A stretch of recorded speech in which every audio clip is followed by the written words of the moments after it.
Yo, yo, yo. Hey, guys, welcome back to the Best Practices Show podcast. My name is Kirk Behrendt, and I get the pleasure of finding the coolest people in dentistry who are great influencers and great thinkers with one goal in mind, to bring you the best information to help you improve your practice and your life. And I have a super, super special guest today. Her name is Dr. Grace Young, and she's created one of the coolest movements we've ever seen in dentistry. It's Mommy Dentists in Business, and it is so powerful. So make sure you guys check out what she does. You'll find it incredibly fascinating and very valuable. And as you listen to this episode, you'll see how she thinks and what makes her effort, her movement, so important in dentistry. So check it out. We'll see you guys soon.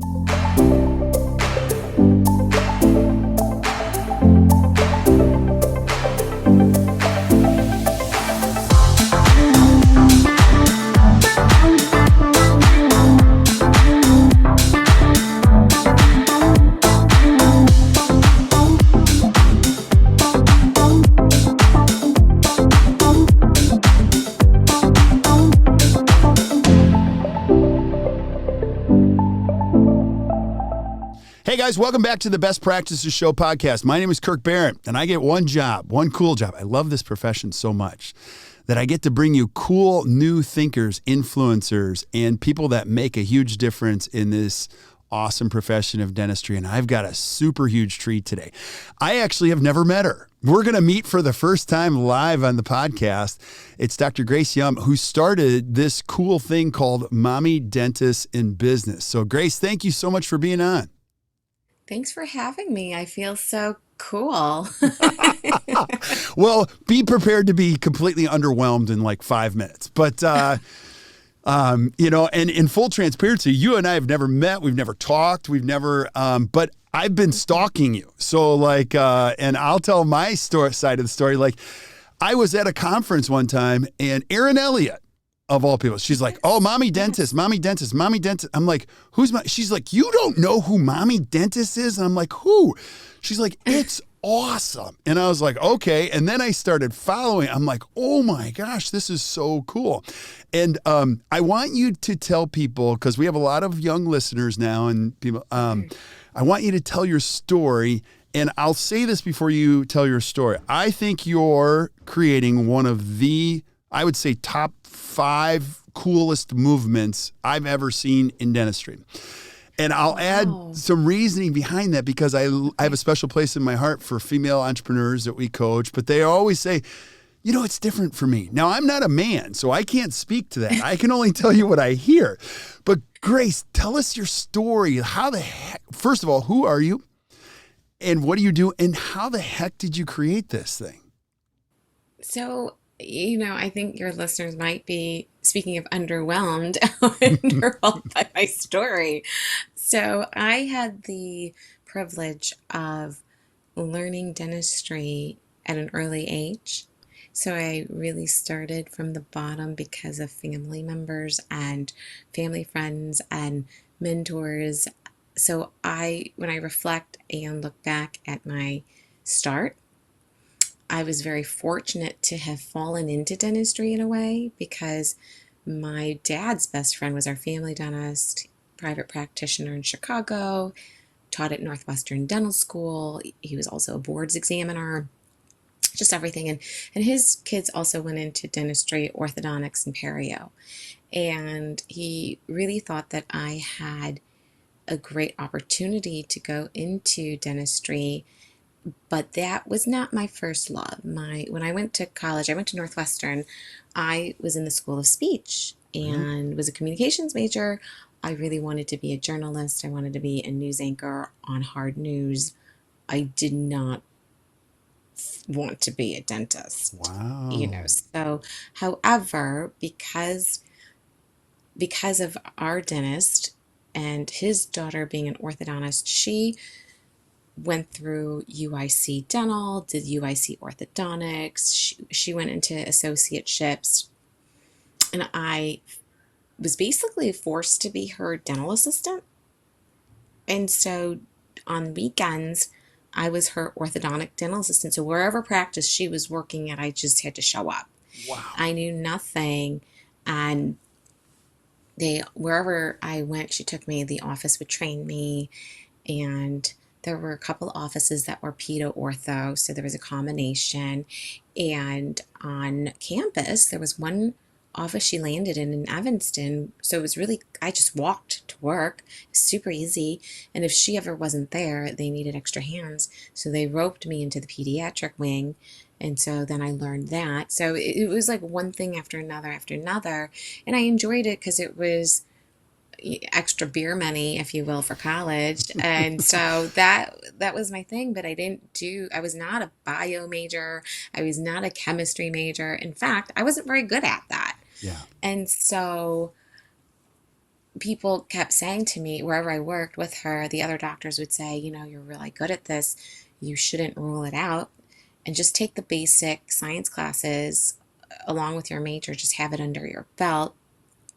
So I did that, and took a gap year. I didn't go into dentistry right away, Right. but what I did find was that the patients who looked for me were children, and most of them special needs. And so the special needs parents would always book their appointments with me. Okay. And that was just my calling. And so I took a year off from dentistry, and I really missed the patient interaction, and I really missed the hands-on component, because with orthodontics, the assistant does like 80% of the work. So I missed all of that.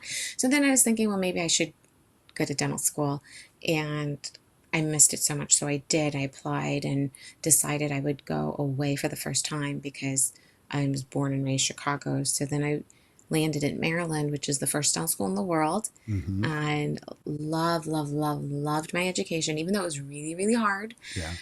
Still in touch with a lot of the faculty and my colleagues who we were in the same dental school class above and below in my class.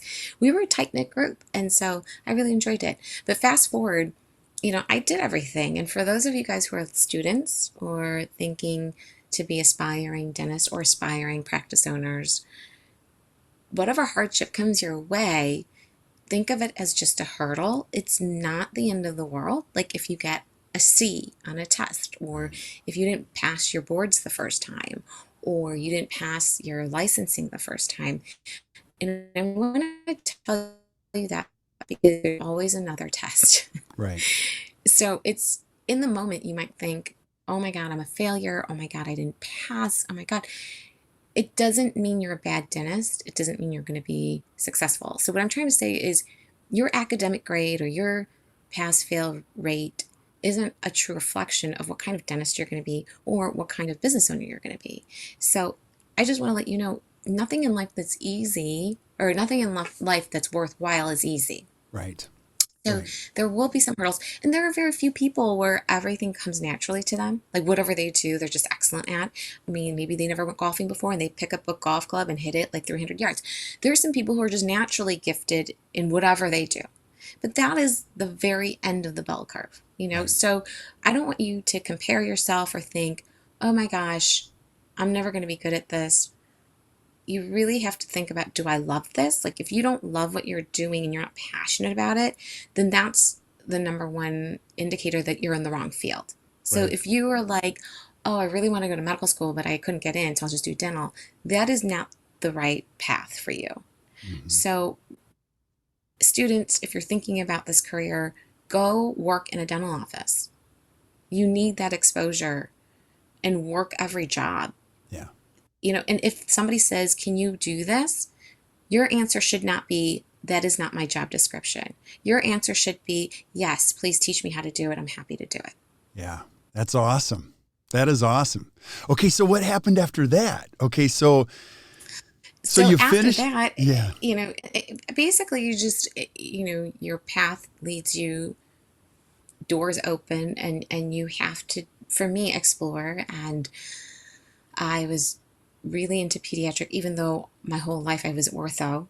And even as a dental student, I worked in private faculty in the ortho office. I worked in the ortho residency clinic alongside the residents and the professors that had private practices. I would work for them too on the side.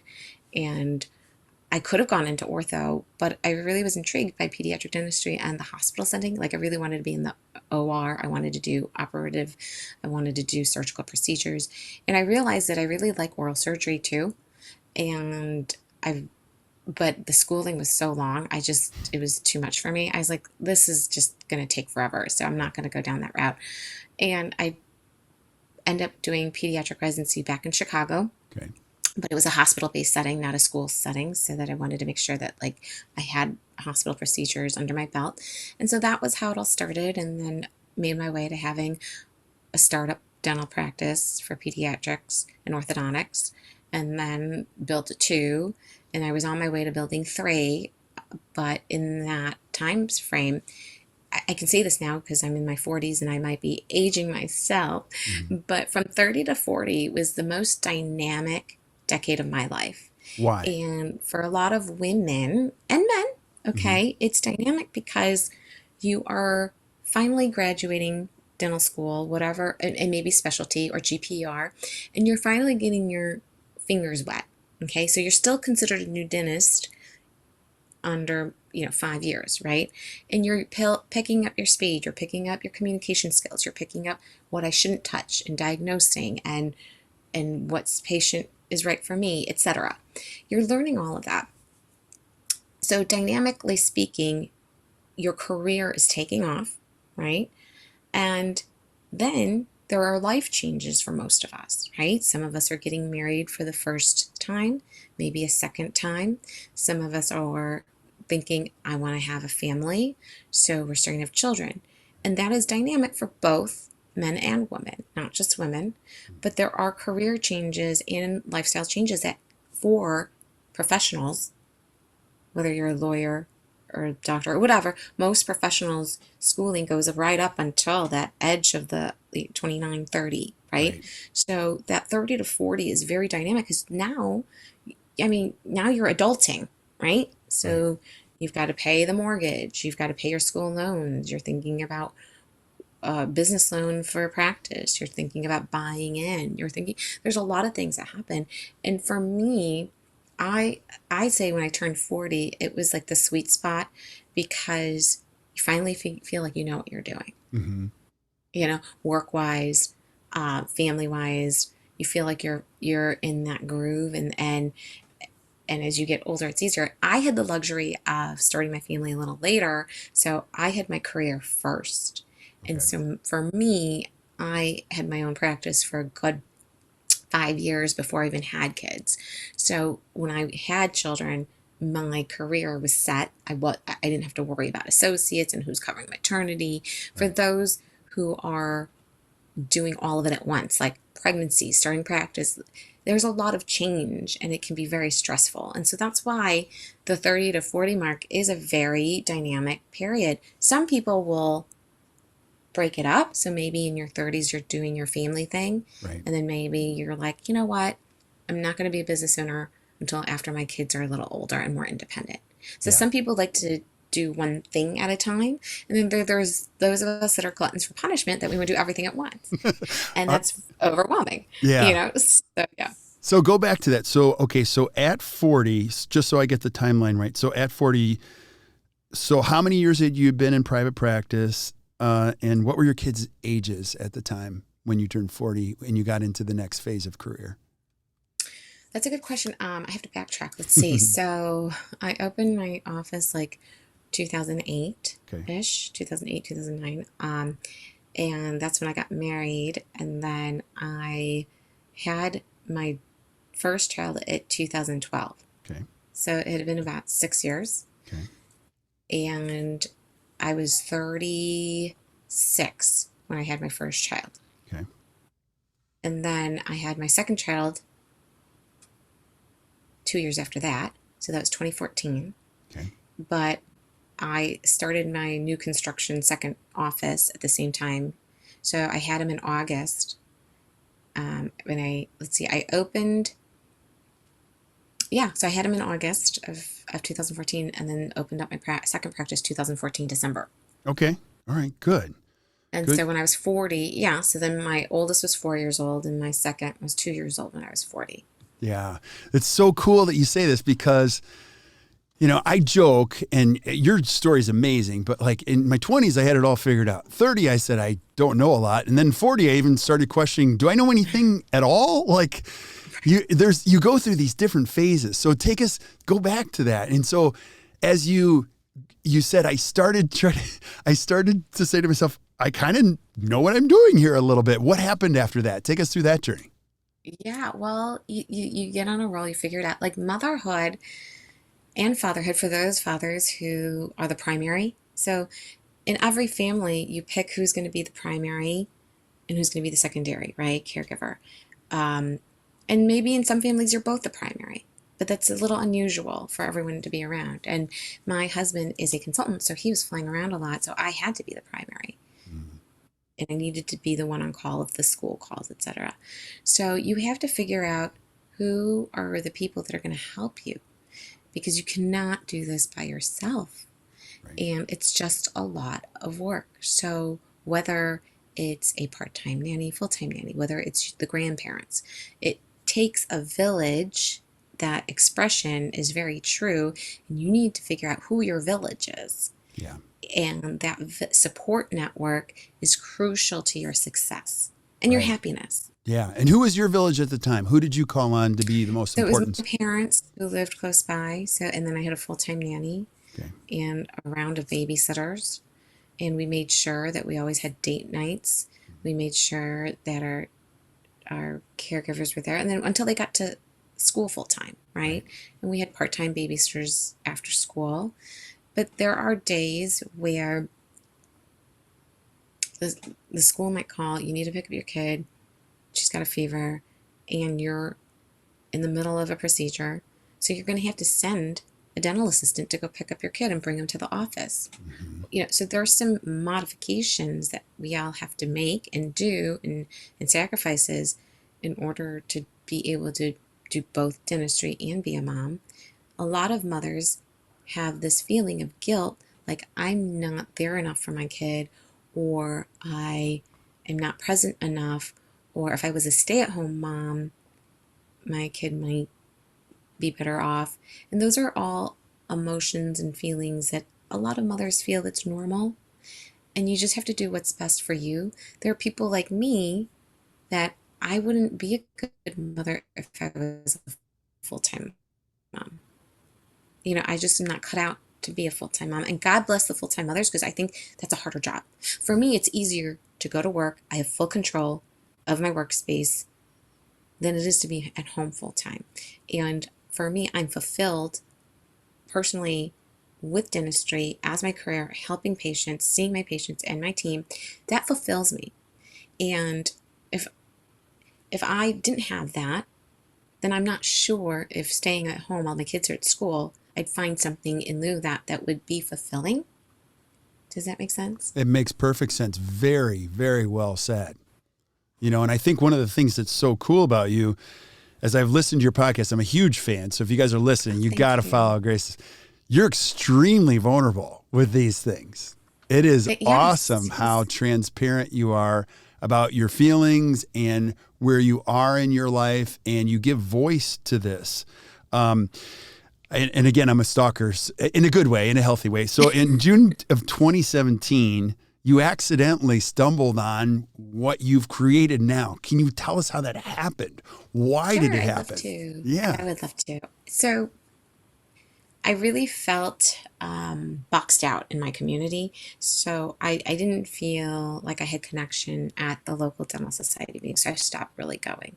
I didn't feel that there was camaraderie. I did try to join study groups and local things, but many times we're told, you can't come because we already have a pediatric dentist, or you can't do this, or you can't. And it just was so off putting. And there are certain cities where there's a lot of competition, whether you're in New York, Chicago, LA, and sometimes that competitive nature can get the best of people. And I just didn't want to play that game. Right. I didn't want to go to a meeting and be fake. I didn't want to show up and say, we're all cordial, but there's this air of uncomfortableness and awkwardness. And it's like, why subject myself to this? Like, why, for what reason? So June of 2017, my husband again, who he's an attorney by trade, but doesn't practice law. He does mergers and acquisitions. And one of his clients was having this huge law firm retreat. There's 200 lawyers all in one place. It's like working at a hospital. There's 200 in place. And I'm like, they're not competitive with each other. They're all having a good time, Right. and they go golfing together. They do this together. They do that together. And I'm like, there's 200 of them all working for the same company. And they're all happy. Like why is dentistry so isolating and why is it so competitive? Right. And I had belonged at the time to a lot of different dental Facebook groups and a lot that served me well. And what I found was that there wasn't really a space for me to ask questions such as, oh, I just got back from maternity leave. Did your schedule change? Or, oh, my hygienist who's working for me, she just got back from maternity, but she needs a place to, pump or nurse or whatnot. And the comments from the men, they think they're funny, were not helpful at all. They would say things like, well, tell her to pump in the car and clock out, by the way. Or tell her to not come back to work until she's done with that. Or, just things that were very short-sighted or not helpful. Not that they aren't being polite or professional. It's just they don't get it, right? They have someone at home taking care of all these things. They don't need to give birth. They don't need to have changes. Right. They don't need to think about changing their schedule. All is well for them because somebody, their tribe, their community, their hive, their support network is their wife or spouse or partner, whoever, girlfriend, boyfriend, whoever. They have someone that does all of it, right? But as a mom, you're at work and you're thinking about, okay, what am I making for dinner tonight? Or, oh my gosh, Jimmy's got his school play tomorrow. What do I need prepped for that? Or, oh, the birthday party this weekend. Did I buy the birthday gift? I need that wrapped. Right. Oh, Christmas and Hanukkah coming. I need to get all that. Oh, the play, the school, the this. So there's a gazillion things going on in a mom's brain while she's at work. And then when she's at home, she's thinking that temporary crown, it was rocking a little bit. I hope it stays on for the next 2 weeks. Oh, that patient who had a dry socket, I hope that he's doing well. Oh, my phone's ringing because I'm on call and little Benjamin just got whacked in the face with a baseball bat and cracked number 8 and 9. So you never turn off, right? So mothers' brains don't ever turn off. And it doesn't matter if you're a dentist. You could be a realtor. You could be an engineer. You could be whatever. But as moms, the brains don't shut off. Right. And so that's why I felt that having Mommy Dentist in Business was really important because my life completely changed after I had a kid. Okay, so after work, I didn't get to go to the gym and work out. Right. After work, I didn't get to go to the grocery store and go grocery shopping and food prep. After work, I didn't get to go to a CE. I didn't get that time, So once I became a mother, my whole life changed. And nobody can identify with that unless they are a mother. Whether you're an adopted mom, a foster mom, whatever, responsible for a human being in the house. Right. In that role. And for me, as a woman, married woman, no kids, my life wasn't changed. Right. It changed until I had to keep another human being alive. Right. Right. It's so funny you say this. Now, I'm going to paraphrase because I don't want to get myself... I had a female dentist. This is one of my favorite, and she's listening. She's going to go, I said that. She told me one day, she said, Kirk, I love my husband. He's also a dentist. But what men don't understand is their lives don't really change when we have kids. A woman's life changes dramatically, and it's exactly what you said. And your brain never shuts off. And she said, I've tried to communicate this with my husband, and he empathizes, but he'll never understand. Now, I don't want to make this like a huge men versus women thing. That's not the whole point. I think by just the energy you've created, you're giving really good voice to, would you call it a deep subjective pain that like, or, challenge that people feel like how this caught wave big time, like real big time. And so I want to go back to the origin of it. So in June 2017, you watched this. What did you do after that? Like, how did this become as big as it I is? just started my own Facebook group and Okay. said, I was like, I'm calling it this because that's who I am. Right. Okay. So I'm a mom. I'm a dentist. I'm in business. That's who I am. Right. And that's what it's going to be. All the mothers who are a dentist. And in business was a loose term. It was truly meant for business owners, like practice owners. But then I realized that there were so many women that needed this space. And in business was a little bit more loose, but either intended to be a business owner or they were once a business owner and then retired and is an associate, but still they already had that 50 years of experience. You know what I mean? Like Right. their grandmothers or their adult children are out of college and joining or out of dental school and joining them in the practice. Like, so you can't count that out, right? Right. Like the collective experience. So that term was loose, but it blew up. It just blew up. I didn't even know that you could make settings in your Facebook group. Like I didn't know you could be secret, you could be visible. I didn't know you could be hidden. I didn't know any. I just said, here it is, right? And originally I put in, 50 of my own dental school friends and referrals. And I was like, this is our clique, okay? So Yeah. this is our little clique. And then I'm at the airport and your phone goes ding, ding, ding every time somebody joins. And my husband's like, who's calling you? I'm like, I don't know who's calling me. And I'm like, the first day it opened, it was like 300 people had joined. Wow. And so then somebody was like, hey, Grace, you need to like restrict, like, they gave me a tutorial on how to like do everything and restrict it. Otherwise patients can see it or anyone can join. So finally, figured out the details and all that, but it blew up and I had my dental assistants working on it. I'm at the office working on it and we had to vet everyone to make sure we had to go back and make sure everybody was a dentist. We had to go make sure everybody's a mom. And so we have a very like hardcore vetting process. And then as the community built, there were some community rules that developed, right? And in the very beginning, the community decided you need to have had the baby. Like you have to, like mothers to be, and this wasn't something that we're trying to be mean or we're not trying to like be rude about it or politically making a statement or anything. The community decided, you know what, like you can join after the baby's born or you have the baby in the house or you've adopted the baby, like the baby's in your house, and so there's some kind of ground rules that people feel very emotional about and it's triggering because it's a sensitive topic, which I totally understand, but also there needs to be some kind of line, right? There also needs to be some kind of like, okay, integrity of the group. Otherwise, what's the point, right? So many women want to join that aren't mothers. And I was like, well, then what's the point? I might as well call it women dentists in business. Right. Right? Like then there's just no point of it. And our challenges, I'm sorry, are different. Right. And that's what I'm trying to say here, and that's one of the main points that we have to consider in the community.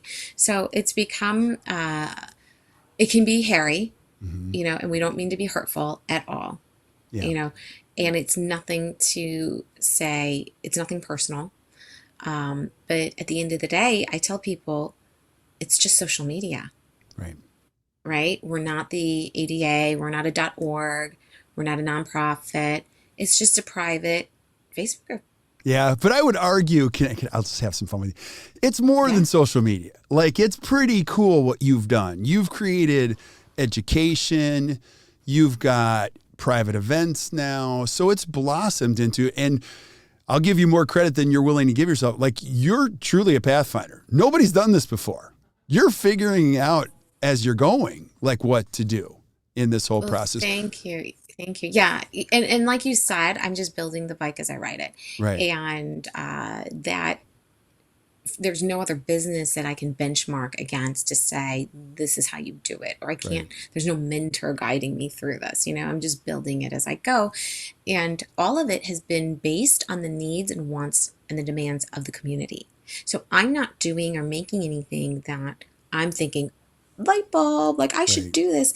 It's actually the request. What's so great about this community is that they give me the feedback of what they're looking for, and then I implement it. Mm-hmm. And so, I have this whole team. So we've got podcasts and webinars and live events and education and partnerships with businesses, whether they're dental or not, and lifestyle, and it's like a sorority, if you will. And so Mm-hmm. we have the sorority, and we have volunteer doctors that do the regional leading, like in each area. We have sub affinity groups, I call it, of different smaller Facebook groups of just your community, just your area. And so it's blossomed because they have all requested this. I Yeah. didn't even know what a podcast was. Somebody said, Grace, we should have our own podcast. And I said, okay, let's do it. I'll Yeah. figure it out. And for those of you who know me and know me well, I'm a figure outer. Like Mm-hmm. I love figuring things out. Like if you said, gave me a task, I said, okay, I'll come back to you and I'll have figured it out. So for me, it's very much creative, but I'm not going to implement something that nobody has asked for. Right. It's extremely honest. Even the subject matter. Like I'll scroll through and I'm like, oh no, I don't even think I've ever heard a podcast on this one. And it's amazing how you are just honest.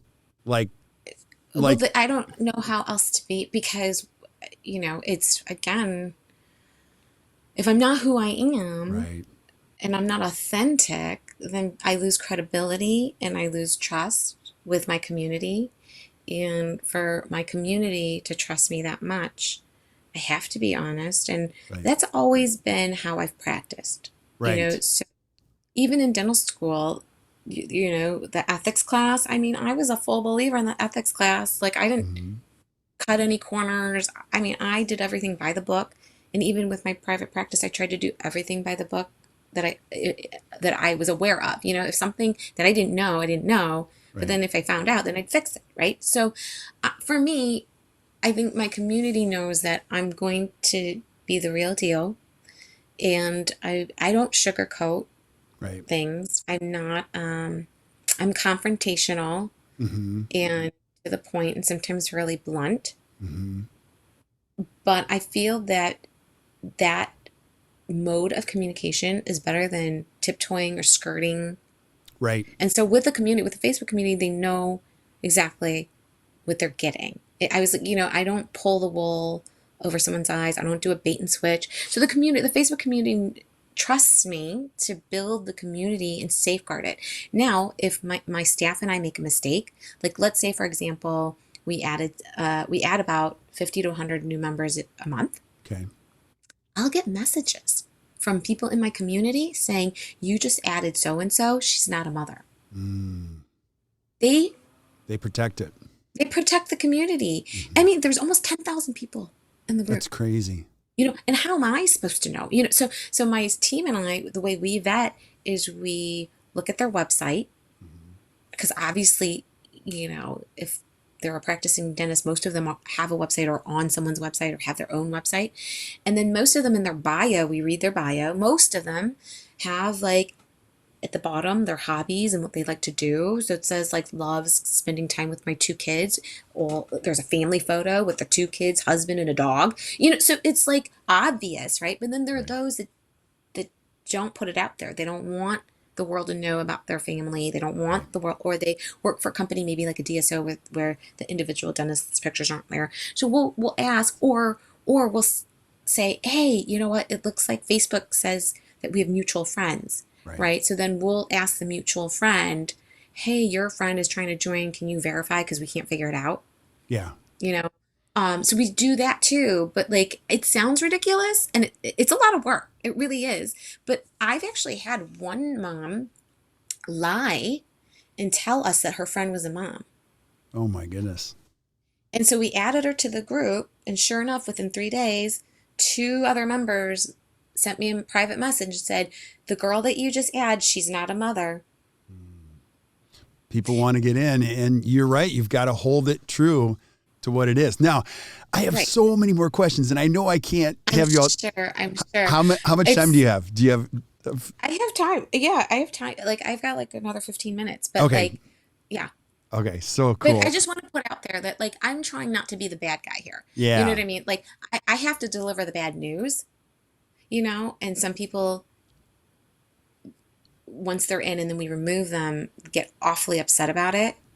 And I'm like, I'm really, really, really sorry. Like it is not my intent to hurt you or make you feel badly, but it's the integrity of the group. And if people are telling me that you can't be in here, and you Right. don't fit the type criteria, I can't just let you in, Right. and I'm just the messenger and I feel badly, and so it's Yeah. like I have to take the hit, but really it's the group.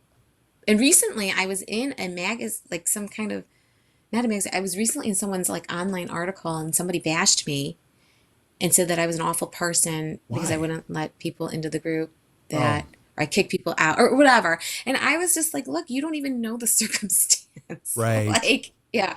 But anyway, yeah. Right. As an observer, I would just tell you, just let that go. Hold true because you're doing a remarkable job. And then also, let me go back to the honesty thing. I think everyone would agree the honesty and the ethics and the integrity of a group. And I will say this about you, and you've already observed this of Grace, if you're listening to this podcast, is you say what you want to say in such an elegant way that it's not abrasive, because there are people that are just honest and you're like, oh my gosh, I don't even know if I can listen to it because it's divisive.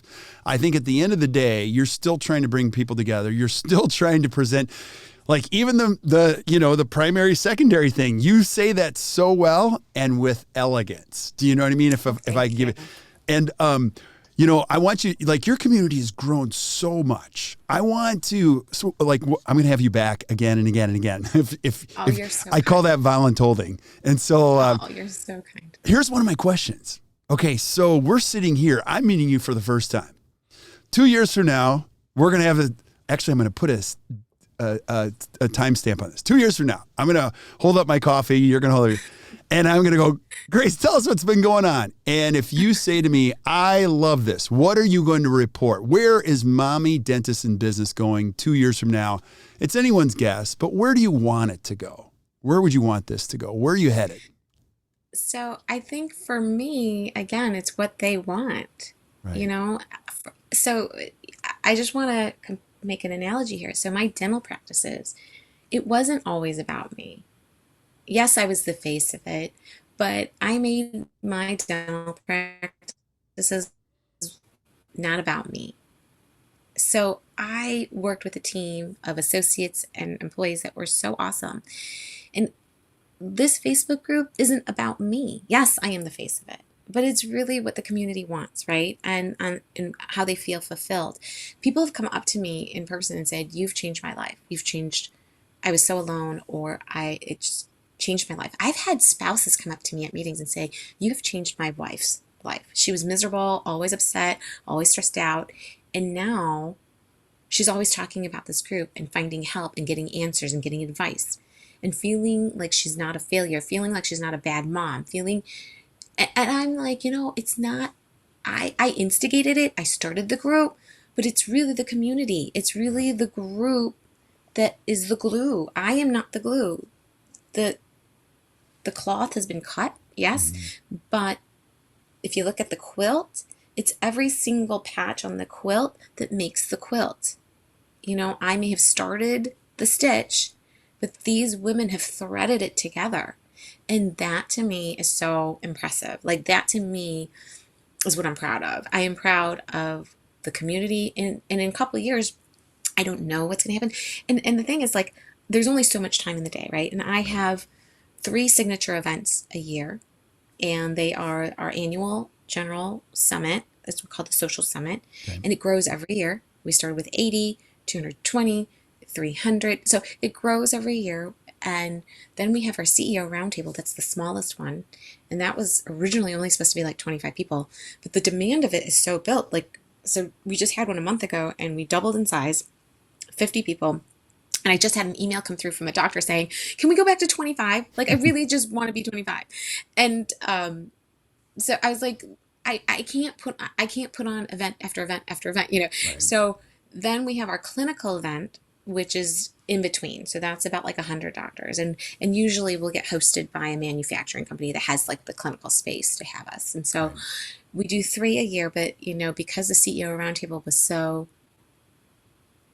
in demand, we're repeating it. I had like a wait list, and our CEO roundtable sells out in 48 hours. Wow. And so we're repeating the one we just did in Laguna Beach in February. So next year I'll put on four, but really, you know, for me, my bandwidth is three because it takes a lot of time and effort. Right. We have subscribed members. So our official subscribed membership is an annual, like around $600 a year. And what they get is the free CE, access to the events, lifestyle discounts, and discounts to our vendors and distributors and supply companies, and they get more just access to things, right? So Right. we've had a lot of success with our education, and we love it. We love all of our, you know, professors that come and teach, and lectures. And so it's been great to see the community grow and see how it's fulfilling a need. So this niche, we're the largest online niche for dental in this regard. And I think what makes it successful in people's eyes is that we stay true to who we are, Yeah. but we're fulfilling the needs of the members. So oftentimes you'll get doctors complaining about, "Oh my gosh, I joined this membership, it's like $2,000 or $1,500, but I get nothing out of it. I don't know what I'm paying for." Oh, you're paying for, you know, political actions committee or lobbying. And that to me is very important. Like, Yeah. I think being a member of the ADA, being a member of your state dental association, I think that is very important. And which I've always been since a dental student. But I'm trying to provide value here, right? Right. So this isn't, I know that you don't need the CE, and you get your clinical CE from Spear, Seattle, Study Club, or whatnot. But what we're trying to bring to you is something that you guys are asking for that's specific, right? Yeah. So they're specifically asking for a discussion from an acupuncturist, a discussion from a gynecologist, a discussion from, you know, the dermatologist, like specific things, personal training or whatnot. And so we go a little deeper, we dive a little deeper, or a nanny agency, just because we are trying to, again, fulfill the needs and requests of mothers. Yeah. I love this. And I know you have to go, and I'm so sad that you have to go, but I'm going to encourage everyone that's listening, please check out, you know, Grace's website, her podcast. It's awesome. Like, it is just awesome. I think what you're doing is special.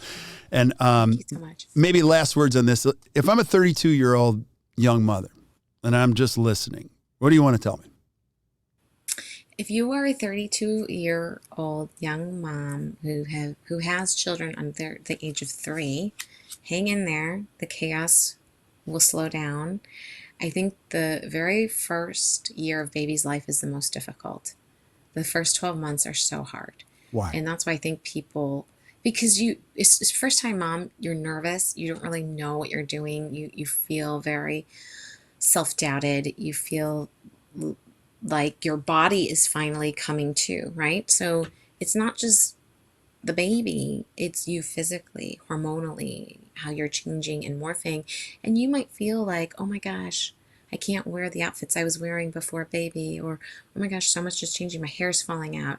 Oh my gosh, my mood swings, or oh my gosh, I have postpartum. Oh my gosh, your hormones are raging, and you have to think like it took a year to get to where, you know, to having a baby, and your body changing. It's going to take another year to get your body back. And when you're a mom, the last thing that falls into place is your self-care, like things that you did before the baby, like manicures, or going to get a massage, or even working out, like exercise. You know, you're so focused on that baby. And then, you know, the second part is your spouse, like having that relationship with your spouse, that gets thrown on the back burner, right? So everyone's focused on the baby. I think you just have to pull, you know, take the lens out and just think like, okay, it's going to all come back together again. It just takes time. So you're overwhelmed right now, and then layer that on top of dentistry. It's okay to feel frantic. It's okay to feel the way you do. I used to pump in my car. When I was nursing, I would drive to work and hook up my machine and pump as I drove. I would remember being in the hospital OR, I had to pump in the bathroom. I remember, trying to make it work, and it's juggling. And all of a sudden, again, you're going to have like 10 bags with you because you need 10 totes to put everything in. So those things are overwhelming, but it's a short minute in time in the long run, and you can get through it. So if you're 32 and you're in the thick of things and you just want to give up and cry it out, have your cry session, and really think about how to make this work and what's doable for your sanity. And there's no right or wrong answer. Yeah. Very well said. Very well said. So I know we have to wrap up, but I'm going to say this. You guys check this out. We're going to put this all in the show notes where you can find out more about Mommy Dentist in Business. I'm going to highly encourage you to check it out. Follow her podcast. And then Grace, can I get you scheduled again? Oh my gosh, absolutely. And I just want to also say to the young listeners, there's 2 books on Amazon. Please. And you guys should read them because it's not just my chapters or anything like that. I've invited 10 other, 15 other dentists that write along with me, and they're like advice to my younger self and like pearls of wisdom. You guys have to read it. It's a fast read. You can read it on an airplane. You can read it anywhere. Well, tell us about what's the name of the books. So just go on Amazon and just look up Mommy Dentist in Business. Okay. And you'll find 2 versions. There's, one topic about balancing life, and then the other one is about advice to my younger self. But you guys really, it's inspirational. It's a fast read. And I think that every young mother, or not young mother, or any mommy dentist really should read it. Love it. You'll laugh and you'll cry. So make sure you guys check that out. And Grace, thank you so much for being on. I am so grateful. So thank you for having me. You're amazing. You're awesome. Your energy. I'm like, I need whatever you're drinking. I have like 10 more questions I want to ask you. And so we'll get there. I'll share. And it's only coffee. That's all it is. Well, until like 5. Awesome. So, but cool. We'll stick around when we say goodbye to everybody else. But thank you guys for listening to the Best Practice Show podcast. If you enjoyed today, which I know you did, just do us a favor, hit the share button. Make sure you check out Mommy Dentist in Business, the website, the podcast. Get both of the books. I promise you won't be disappointed. And I am definitely going to have Grace back again and again and again and again. Oh, thank you. I'm happy to. Awesome. So until we see you guys next time, keep watching or keep listening to the Best Practice Show. You guys have a great day. Bye-bye.